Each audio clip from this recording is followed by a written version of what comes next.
இன்றைக்கு யாரோ திரைப்படத்தில் நடித்துவிட்டு எம்ஜிஆரை போல் கனவு காண்கின்றார். ஒருபோதும் கனவு நனவாக.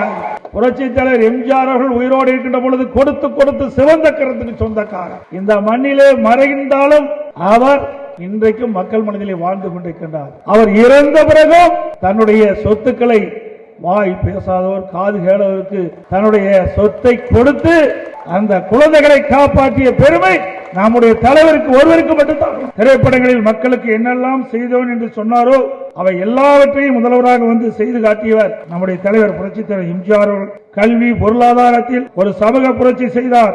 ஏழை எளியவர்கள் பொருளாதாரத்தில் பின்தங்கியவர்கள் உள்ளிட்ட அத்தனை தரப்பு மக்களையும் உயர்த்துவதற்கு 68% இடஒதுக்கீடை கொண்டு வந்தவர் நம்முடைய தலைவர் புரட்சி தலைவர் எம்ஜிஆர் அவர்கள். தான் உழைத்து சம்பாதித்த சொத்துக்களை எல்லாம் அள்ளி அள்ளி கொடுத்து கலியுக வள்ளலாக வாழ்ந்து காட்டியவர். அதனாலே ஒவ்வொரு குடும்பத்தினரும் இன்றைக்கு மனதிலே உள்ளத்திலே சாமியாக அவரை வைத்து பூஜித்துக் கொண்டிருக்கின்றோம். ஒவ்வொரு குடும்பத்திலும் ஒருவர் அவரது பக்தராக ரசிகராக இன்றைக்கும் இருந்து கொண்டிருக்கிறார்கள்.